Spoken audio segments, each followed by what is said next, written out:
السلام عليكم ورحمة الله وبركاته. الحمد لله والصلاة والسلام على رسول الله وبعد. أعوذ بالله من الشيطان الرجيم. بسم الله الرحمن الرحيم. لقد كان لكم في رسول الله أسوة حسنة. وقال رسول الله صلى الله وسلم عليه: بعثت لأتمم مكارم الأخلاق أو كما قال عليه الصلاة والسلام. সিরাত উদযাপন কমিটির উদ্যোগে আয়োজিত আজকের এই বিশাল জনসমুদ্র রাসূল আকরাম সাল্লাল্লাহু আলাইহি ওয়াসাল্লামের জীবন দর্শন আলোচনার আজকের এই মাহফিলের সম্মানিত সভাপতি, বিশিষ্ট আলেমে দ্বীন, অন্যায় অসত্যের বিরুদ্ধে বলিষ্ঠ কণ্ঠস্বর হযরত মাওলানা আবু তাহের সাহেব জিহাদি সাহেব হাফেজাহুল্লাহ, মঞ্চে উপবিষ্ট আছেন বাংলাদেশের আলেম জগতের নক্ষত্রতুল্য হাজারাত উলামায়ে কেরাম, উপস্থিত আছেন বিশ্ব ইসলামী আন্দোলনের অত্যন্ত সুশৃঙ্খল সুনিয়ন্ত্রিত সারা দুনিয়ায় প্রসিদ্ধ একটি সংগঠন বাংলাদেশ জামাত ইসলামীর ঢাকা মহানগরীর উত্তর এবং দক্ষিণের সম্মানিত নেতৃবৃন্দ,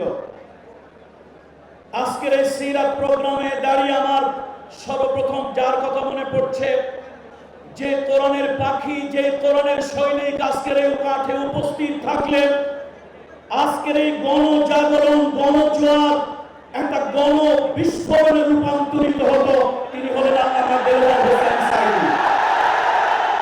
কিন্তু দুর্ভাগ্য, দীর্ঘ 15টি বছর এক জগদ্দল জালিম স্বৈর শাসক, এক জগদ্দল জালিম স্বৈর শাসক আমাদের বুকের উপরে চেপে বসেছিল, যেই জালিমদের কারণে আমাদের কণ্ঠ রোধ হয়ে গিয়েছিল, সেই জালিমদের কারণে আমাদের দৃষ্টি শক্তি লোপ পেয়েছিল, সেই জালিমের জুলমের কারণে আমাদের নাবিশ্বাস করেছিল। আজকে সেই ছাত্র আন্দোলনের, বৈষম্য বিরোধী ছাত্র আন্দোলনের সেই শহীদদের জন্য আল্লাহ সুবহানাহু ওয়া তাআলার কাছে দোয়া করি।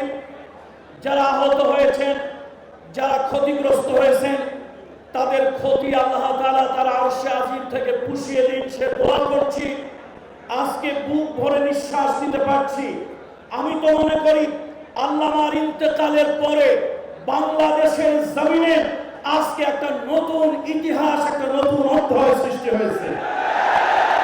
যেই সরওয়ার্দী উদ্যান নানান ধরনের উল্টা পাল্টা কাজে নিয়োজিত ছিল, আপনারা জানেন এখানে কেউ শিখা চিরন্তন জ্বালিয়েছিল। শিখা কখনো চিরন্তন হয় না। চিরন্তন, চিন্ময়, অব্যয়, অক্ষয়, চিরঞ্জীবী যিনি, শাশ্বত যিনি, তিনি হচ্ছেন আল্লাহ সুবহানাহু ওয়া তাআলা। আমরা এই সরওয়ার্দী উদ্যানে অনেক কিছু হতে দেখেছি। আজকে কালের সাক্ষী হলো, আজকে কালের সাক্ষী হলো বৃষ্টি স্নাত কদ্দমত্ত এই জমিনে আল্লাহর হাবিবের সিরাত আলোচনার জন্য একটা নতুন দিগন্ত, নতুন মুখ উন্মোচিত হলো। মুহাম্মদ রাসূলুল্লাহ সাল্লাল্লাহু আলাইহি ওয়াসাল্লাম, তিনি শুধু একজন পয়গম্বর, ধর্মযাজক নন, তিনি রাষ্ট্রনায়ক, তিনি সমরনায়ক, তিনি ছিলেন বিশ্বের সর্বশ্রেষ্ঠ দার্শনিক, তিনি ছিলেন বিশ্বের অবিস্মরণীয় বৈজ্ঞানিক, যার তত্ত্ব, যার তথ্য, যার দর্শন আজকে সারা পৃথিবীর মানুষ চিন্তা গবেষণা করে হয়রান হয়ে যাচ্ছে। পৃথিবীতে মুহাম্মদ রাসূলুল্লাহ সাল্লাল্লাহু আলাইহি ওয়াসাল্লামের মতো আরেকজন মহামানব এখন পর্যন্ত পৃথিবীতে হয়নি, আর কিয়ামত পর্যন্ত হবেও না। যেহেতু সংক্ষিপ্ত কথা, আমার সংক্ষিপ্ত বক্তব্যে এটাই আহ্বান থাকবে আজকের এই জনসমুদ্রের কাছে। আসুন, অনেক নেতার মত দেখেছি, অনেক নেতার পথ দেখেছি, আমরা সকল নেতাদের প্রতি, এমনকি অমুসলিম যারা আছেন, পৃথিবীতে বিভিন্ন রিভলিউশন যারা করেছেন, নেতৃত্ব যারা দিয়েছেন, সেই সকল দার্শনিক নেতাদের প্রতিও শ্রদ্ধা রাখি। আমরা কাউকে কটাক্ষ করে, কাউকে ছোট করে, কাউকে ইনসাল্ট করে কথা বলি না, নিগলেক্ট করি না। তবে একটা বাস্তবকে বাস্তব মেনেই নিতে হয়। পৃথিবীর যারা ছিলেন অনেক নেতা দার্শনিক, চরিত্র উপরে ছিল ফিটফাট, মাগার ভিতরে ছিল সদরঘাট। কিন্তু একজন মহামানব যার চরিত্রের সার্টিফিকেট আল্লাহ তাআলা আরশে আজিম থেকে দিয়েছেন, ওয়া ইন্নাকা লাআলা খুলুকিল আযীম, যেই নবীকে আঘাত করলে আরশে আজিমে আঘাত লাগে, যেই নবীকে গালি দিলে আল্লাহর আরশে গিয়ে আলীর আঘাত স্পর্শ করে। কাফেররা বলেছিল আনতা মাজনুন লাস্তা মুরসালান। আল্লাহ তাআলা আরশে আজিম থেকে জানিয়ে দিলেন নুন ওয়াল কালামি ওয়া মা ইয়াসতুরুন।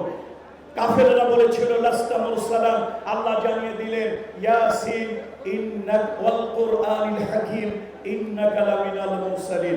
মুহাম্মদ রাসূলুল্লাহ সাল্লাল্লাহু আলাইহি ওয়াসাল্লাম তিনি সাদা কালোর ব্যবধান দূর করার জন্য, তিনি ধনী গরিবের বৈষম্য দূর করার জন্য, তিনি সমাজের নির্যাতিত নিগৃহীত মানবতার জন্য তিনি যা করেছেন পৃথিবীতে কেউ এমনটি করতে পারবে না। তিনি মদিনার রাষ্ট্রনায়ক হলেন, তিনি মদিনার রাষ্ট্রপতি হলেন। তার সবথেকে প্রিয়, তার সবথেকে কলিজার টুকরা, তার কন্যা ফাতেমাতুজ জোহরা বাবার কাছে এসে বলেছিল, বাবা আমাকে একটা খাদেমা দিন, আমাকে একটা খাদেমা দিন, যে বাড়ির আমাকে সহযোগিতা করবে, একজন পরিচারিকা দিন। রাসূল আকরাম সাল্লাল্লাহু আলাইহি ওয়াসাল্লাম বলেছিল, মা আমি তো শুধু মসজিদে নববীর ইমাম নই, আমি তো শুধু নবী নই, আমি মদিনার বাদশা, মদিনার পরিচালক। সুতরাং এখন পর্যন্ত এতিমের ঘরে, অনাথের ঘরে, বিধবার ঘরে খাবার পৌঁছাতে পারি নাই। তাদের ঘরে খাবারের নিরাপত্তা, জীবনের নিরাপত্তা, শান্তির নিরাপত্তা যতক্ষণ পর্যন্ত দিতে না পারবো, ততক্ষণ পর্যন্ত তোমাকে চাকরানি দাস দাসীর ব্যবস্থা করে দিতে পারি না। শিক্ষা নেন, কত নেতা নেত্রী এলো আর গেল, মাঝখানে সুইস ব্যাংকে টাকার পাহাড়ের উচ্চতা বেড়ে গেল। কিছু তো এমন আছে পারলে গোটা দেশটাই গিলে খেয়ে ফেলেন। সর্বশেষ আমার বক্তব্য থাকবে, যে নেতা নবুয়তির 40 বছরের দায়িত্ব প্রাপ্ত হওয়ার আগে থেকেই এবং পরে কোনোদিন কোনো মিথ্যা, কোনো অসংলগ্ন, কোনো দৃষ্টিকটু কথা যিনি বলেননি। আসুন, পৃথিবীতে মানতে যদি হয়, জানতে যদি হয়, অনুসরণ করতে যদি হয়, পৃথিবী যদি সাজাতে চাই, এই অশান্ত পৃথিবীকে যদি শান্তিময় করতে চাই, কোন নেতা, কোন নেত্রী, কোন ব্যক্তির আদর্শ দিয়ে নয়, মানবতার মহান বন্ধু, মানবতার মহান শিক্ষক মুহাম্মদ রাসূলুল্লাহ সাল্লাল্লাহু আলাইহি ওয়াসাল্লাম, তার আদর্শ দিয়ে পৃথিবী সুশোভিত হোক, সৌন্দর্যমণ্ডিত হোক। তাম পৃথিবীতে জাতি, ধর্ম, বর্ণ নির্বিশেষে শান্তির সুবাতাস বয়ে যাক, এই প্রত্যাশা রেখে আয়োজকদেরকে হৃদয় থেকে উষ্ণ অভিনন্দন। সরওয়ার্দী উদ্যান রাসূলুল্লাহ সাল্লাল্লাহু আলাইহি ওয়াসাল্লামের সিরাতের উদ্যান হলো একটা নতুন ইতিহাস, ইতিহাসে একটা নতুন অধ্যায় সৃষ্টি হলো। আল্লাহ তাআলা কিয়ামত পর্যন্ত থেকে চালু রাখুন। ওয়া মা আলাইনা ইল্লাল বালাগ। আসসালামু আলাইকুম ওয়া রাহমাতুল্লাহি ওয়া বারাকাতুহু।